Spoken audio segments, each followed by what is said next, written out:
Hello hi welcome नमस्ते, मेरा नाम ऋतिक और आज हम फिर से बात करेंगे एक और इंटरेस्टिंग कंसेप्ट के ऊपर। तो ये वीडियो उन बच्चों के लिए मोस्ट इंपॉर्टेंट होने वाली है जिनके पास सब्जेक्ट है मनी एंड बैंकिंग या फिर मनी एंड फाइनेंशियल मार्केट, चाहे वो किसी भी सेमेस्टर में क्यों ना पढ़ रही हो, क्योंकि जनरली सब्जेक्ट जो है वो जनरल इलेक्टिव में भी मौजूद है, जिसकी वजह से ये ऑलमोस्ट ज़्यादातर सेमेस्टर्स के अंदर है। तो अब हम शुरू करते हैं आज का टॉपिक, जहाँ पे हम बात करते थे लेसन नंबर 2 फाइनेंशियल मार्केट के बारे में। तो फाइनेंशियल मार्केट के दो टाइप थे, एक मनी मार्केट, दूसरा कैपिटल मार्केट। कैपिटल मार्केट के अंदर में दो टॉपिक पढ़ने थे, प्राइमरी मार्केट और सेकेंडरी मार्केट। और आज हम डिस्कस करने वाले हैं प्राइमरी मार्केट को, और इस कंप्लीट सीरीज के नोट्स भी ऑलरेडी प्रिपेयर हो चुके हैं with important question answer PDF. जिन बच्चों को नोट्स परचेज कर रहे हैं वो इस नंबर पर जाए 9667836336 व्हाट्सएप करके नोट्स भी ले सकते हैं। अब हम शुरू कर रहे हैं प्राइमरी मार्केट। अगर हम बात करते हैं प्राइमरी मार्केट की, तो हम सब जानते हैं कि कैपिटल मार्केट एक तरह से जो भी बिजनेसमैन है, फिर जो भी प्रोड्यूसर्स हैं, उन्हें फंड रेज करने में हेल्प करती है ना। अगर मान लो किसी भी बिजनेसमैन को अपना बिजनेस एक्सपेंड करना है या फिर अपने बिजनेस में नई टेक्नोलॉजी लॉन्च करनी है या फिर किसी भी तरीके के लिए किसी भी चीज के लिए पैसा चाहिए, तो वो फंड रेज करने का एक ऑप्शन पब्लिक भी होती है, यानी कि वो पब्लिक को अपनी इक्विटीज देके उनसे पैसा ले सकते हैं। और हमने सबने देखा है कि बहुत सी मेजर कंपनीज हैं जिनको हम जानते हैं, जो टॉपी कंपनी है, चाहे वो रिलायंस इंडस्ट्रीज हो, चाहे वो टाटा की कंपनीज हो, चाहे वो अडानी की कंपनीज हो, चाहे वो कोई और भी कंपनी हो, वो सब अगर आप लोग वो कंपनी अच्छे लेवल पर परफॉर्म कर रही है तो आपको स्टॉक मार्केट में लिस्टेड जरूर दिखाई देगी, जिनके जरिए वो अपनी इक्विटीज को सेल करके लोगों से फंड रेज करते हैं। और लोगों का बेनिफिट क्या मिलता है, जब वो कंपनी ग्रो करती है, उस कंपनी के शेयर प्राइस ग्रो करते हैं, तो लोगों को क्या मिलते हैं, ज्यादा पैसा मिल जाता है कैपिटल गेन की थ्रू, है ना। यानी कि शेयर के प्राइस के बढ़ने की वजह से उन्हें ज्यादा प्रॉफिट देखने को मिल जाता है। और साथ साथ अगर कंपनी प्रॉफिट का हिस्सा दे रही है तो उन्हें डिविडेंड भी मिलता है। तो ये सब क्या होते हैं बेनिफिट, जब एक पर्सन क्या करता है, अपने एडिशनल फंड को, सरप्लस अमाउंट को इक्विटीज के बदले या फिर इक्विटीज में इन्वेस्ट कर देता है, और जो कंपनीज हैं उन्हें पैसा मिल जाता है ताकि वो अपने बिजनेस को एक्सपेंड कर पाए। तो कैपिटल मार्केट में, प्राइमरी मार्केट में यही चीज की जाती है।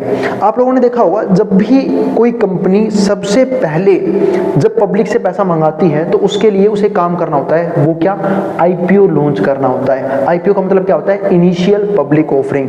इस बात का मतलब ये है कि जब भी किसी कंपनी को अपने आप को स्टॉक मार्केट में लेके आना है तो वो अपना आईपीओ लेके आती है। आपने आजकल देखा होगा, आजकल स्टार्टअप का चलन चला हुआ है ना। तो स्टार्टअप्स में जो बहुत सारे स्टार्टअप्स जो अच्छे हैं वो अपना आईपीओ लेके आते हैं स्टॉक मार्केट के अंदर।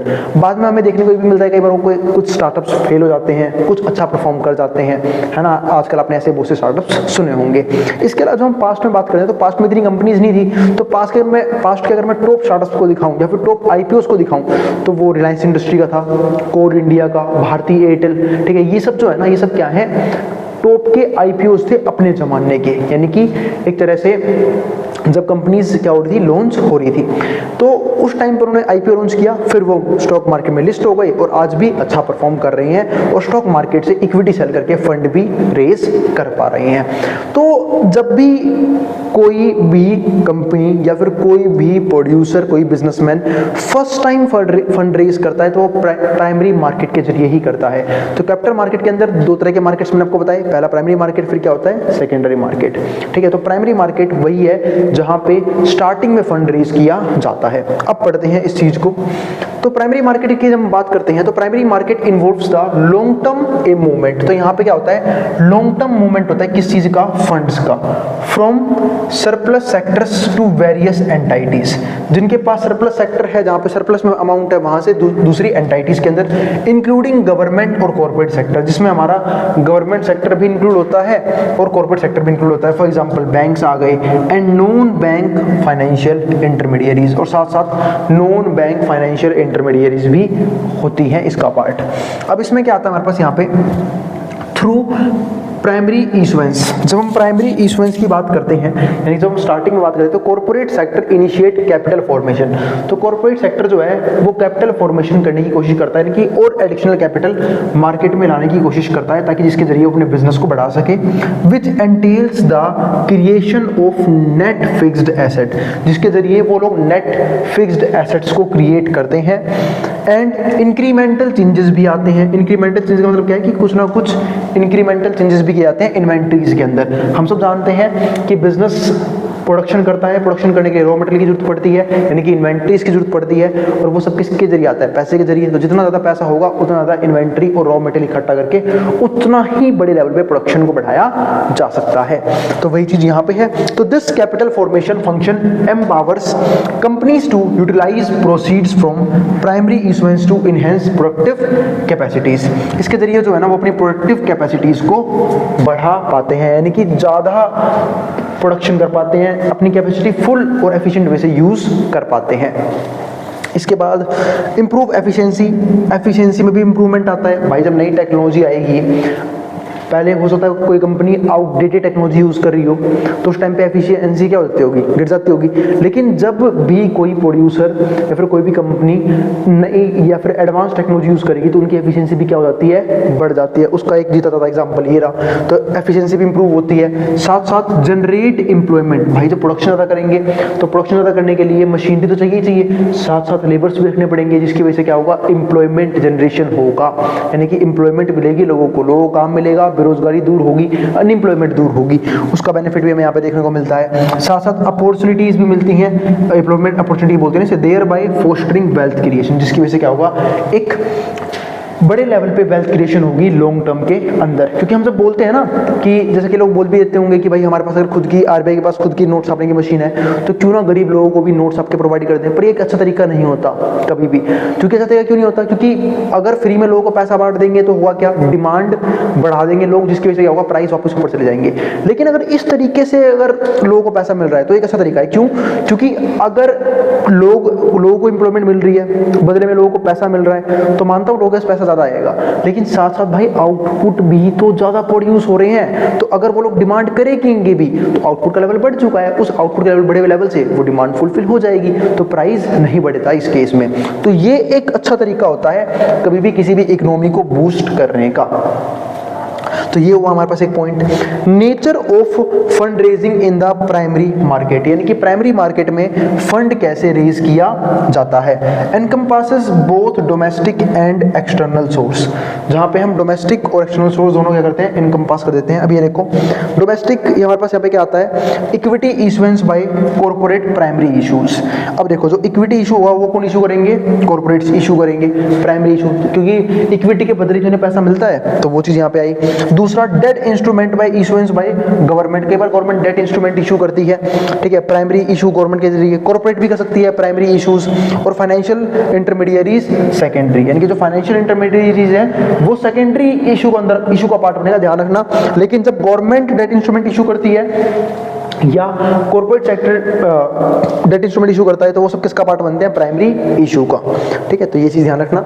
इसके बाद एक्सटर्नल देखते हैं। एक्सटर्नल में क्या आता है, equity issues through issues of, देखो यहाँ पे ग्लोबल डिपॉजिटरी रिसिप्ट जीडीआर, यानी कि बाहर से पैसा आ रहा है, या फिर अमेरिकन डिपॉजिटरी रिसिप्ट एडीआर। इसके बाद debt instrument through external commercial boring, अगर एक्सटर्नल कमर्शियल बोरिंग हुई है ईसीबी, वहां से डेट इंस्ट्रूमेंट इशू हुआ है, इशू किया गया है, तो क्या हो जाएगा, एक्सटर्नल सोर्स बन जाएगा।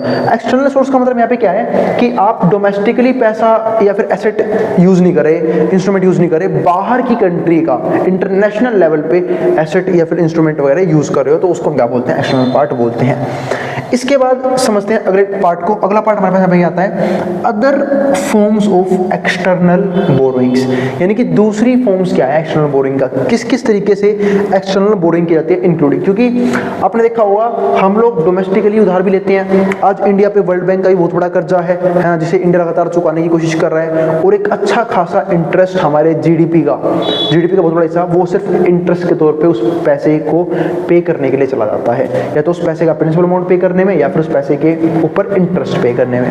वही चीज यहाँ पे है कि हमारे पास एक्सटर्नल बोरिंग होती है। जैसे यहाँ पे देखो foreign direct investment, foreign direct investment है FDI in both equity and debt forms. इसका मतलब ये है कि जब भी फॉरेन कंट्री के लोग इन्वेस्टमेंट कर रहे हैं, यानी कि फॉरेन से डायरेक्ट इन्वेस्टमेंट मिल रही है, तो वो भी तो एक तरह की बोरिंग होगी in the both equity and debt forms. या तो हम कर्ज की फॉर्म में ले रहे हैं, या फिर हो तो ये भी सकता है कि जो फॉरेन कंट्री के लोग हैं, यानी कि जो फॉरेन इन्वेस्टर्स हैं, वो हमारी इंडियन कंपनीज में अपने पैसे को इन्वेस्ट कर रहे हैं। जैसे फॉर एग्जाम्पल हम लोग जब यहाँ से बैठे बैठे गूगल के शेयर खरीद सकते हैं, एप्पल के शेयर खरीद सकते हैं, ऐसे ही अगर मान लो कोई फॉरेन का पर्सन है, अगर उसे इंडिया की इकोनॉमी में या फिर इंडिया की स्टॉक मार्केट में अगर ग्रोथ नजर आती है, तो वो इंडियन स्टॉक्स में भी इन्वेस्टमेंट कर सकते हैं। ठीक है, तो वही चीज़ यहाँ पे इसको बोलते हैं फॉरेन डायरेक्ट इन्वेस्टमेंट। और यही नहीं, हमारी जो गवर्नमेंट है वो डेट भी लेती है फॉरेन से डायरेक्ट, जैसे मैंने अभी एग्जांपल दिया था कि वर्ल्ड बैंक से हमारा बहुत सारा क्या चल रहा है, कर्जा चल रहा है। इसके बाद दूसरा पॉइंट क्या आता है, फॉरेन इंस्टीट्यूशनल इन्वेस्टमेंट, यानी कि FII बोलते हैं हम इसे, फॉरेन इंस्टीट्यूशनल इन्वेस्टमेंट। तो आपने अभी हाल ही में, अगर आप लोग स्टॉक मार्केट में एक्टिव रहते हो तो आपको पता होगा कि जो फॉरेन इंस्टीट्यूशनल इन्वेस्टमेंट्स है वो धीरे धीरे कम होती जा रही है, यानी कि इंडियन स्टॉक मार्केट लगातार जो है वो या तो स्टैग्नेंट है या फिर गिरती जा रही है। उसका एक मेन रीजन ये है कि फॉरेन जो ट्रेडर्स हैं, जो फॉरेन इन्वेस्टर्स हैं, वो अपना पैसा लगातार अपने फंड लगातार निकाल रहे हैं, क्योंकि उन्हें इंडियन इकोनॉमी में ग्रोथ नजर नहीं आ रही फिलहाल के पर्पज से, ना ही इंडिया की इकोनॉमीज में ग्रोथ नजर आ रही है। तो वही चीज यहाँ पे है, फॉरेन इंस्टीट्यूशनल इन्वेस्टमेंट लगातार कम हो रही है, FII बोलते हैं इसे, in the form of portfolio investment, यानी कि अपने पोर्टफोलियो इन्वेस्टमेंट से वैसे वो करते हैं इन्वेस्टमेंट। ठीक है, तो इसीलिए हम यहाँ पे, क्योंकि हम तो ये पढ़ रहे हैं ना कि एक्सटर्नल बोरोइंग का पार्ट क्या क्या है, तो उसका पार्ट एक FII भी होती है, यानी कि फॉरेन कंट्री भी, हम फॉरेन कंट्री के इंस्टीट्यूशंस भी हमारी कंट्री की इकोनॉमी में, हमारी कंट्री के स्टॉक्स में, इक्विटीज में इन्वेस्टमेंट जरूर करते हैं। इसके बाद तीसरा फॉर्म क्या आता है, नॉन रेसिडेंट इंडियन डिपॉजिट्स, मतलब एक कुछ ऐसे इंडियंस भी होते हैं जो फॉरेन कंट्रीज में रह रहे हैं लेकिन वो दिलचस्पी रखते हैं इंडियन स्टॉक मार्केट में, इंडिया की इंस्ट्रूमेंट में, इंडिया के एसेट्स में, इंडिया की इक्विटीज में, तो वो यहाँ पे पैसा लगा सकते हैं। उसको हम क्या बोलते हैं, नॉन रेसिडेंट इंडियन डिपॉजिट, यानी कि ऐसे डिपॉजिट जो नॉन रेसिडेंट इंडियन कर रहे हैं in form of short term के लिए भी एंड मीडियम टर्म डिपॉजिट के तौर पे भी। इसके बाद क्या आता है, fund raising activities in the primary market can categorized as follows. जो फंड रेजिंग है वो जो मार्केट है वो कुछ इस तरीके से कैटेगरीज बनी हुई है उसकी। पहला क्या आता है, पब्लिक इश्यूज विया प्रोस्पेक्टस, भाई पब्लिकली हम इशू करते हैं इक्विटीज को, वहां से पैसा ले लें। दूसरा, प्राइवेट प्लेसमेंट्स कर सकते हैं। तीसरा, राइट इश्यूज कर सकते हैं। और चौथा, प्रेफरेंशियल इश्यूज भी कर सकते हैं। तो ये कुछ तरीके हैं जिसके जरिए फंड रेजिंग की एक्टिविटी चलती है। कौन सी मार्केट में, प्राइमरी मार्केट में। अब तक हमने सेकेंडरी मार्केट डिस्कस नहीं किया है। मैं सोच तो रहा था कि सेकेंडरी मार्केट को इसी वीडियो में डिस्कस कर लूं, लेकिन मैंने सोचा कि क्या होगा, एक वीडियो और बन जाएगी, है ना, तो 10 मिनट आपके और खर्च हो जाएंगे। पर वो टॉपिक जो है ना वो इंपॉर्टेंट था, इसलिए मैं सोचा कि अगर मैं इस वीडियो में करवाता तो वो बहुत जल्दी फिनिश हो जाता, वो ना ब्रीफ में हो नहीं, मतलब उतना डीपली हो नहीं पाता। ठीक है, मतलब सिर्फ समरी की फॉर्म में होता। इसलिए मैंने सोचा कि उसके लिए एक सेपरेट वीडियो छोड़ दें और वहाँ पे हम करेंगे सेकेंडरी वीडियो। और हाँ, अगर आप लोग कंपाइल वीडियो देख रहे हो पूरे चैप्टर एक सिंगल वीडियो, तो फिर अभी अगले ही कुछ पलों में आपको सेकेंडरी मार्केट भी नजर आ जाएगा। ठीक है, तो भाई फिर भी कोई भी डाउट, कोई भी सजेशन, कंटेंट में किसी भी तरह की दिक्कत लग रही हो, आप कमेंट बॉक्स में कमेंट कर देना, क्योंकि आपके कमेंट बहुत वैल्यूएबल है। ठीक है, हम जो है उस कमेंट के अकॉर्डिंग जो है चीज़ों को चेंज करने की कोशिश करेंगे पूरी की पूरी। ठीक है, अगर कोई भी क्वेरी, कोई भी दिक्कत हो तो कमेंट बॉक्स खुले। ठीक है, और अगर भाई वीडियो पसंद आई हो तो वीडियो को लाइक कर देना और चैनल को सब्सक्राइब भी कर देना ऐसी वीडियोस के लिए। उन बच्चों में शेयर भी कर देना जिन बच्चों का एग्जाम होने वाला हो सेम सब्जेक्ट का। आप जिसको जो उतारना उतार सकता है मेट्रो बोर्ड के सामने से। नोट्स के लिए आप इस नंबर व्हाट्सएप करके, इनकी 9667836336 व्हाट्सएप करके नोट्स भी ले सकते हैं। अब जिसको जो उतारना उतार सकता है मेट्रो बोर्ड के सामने से।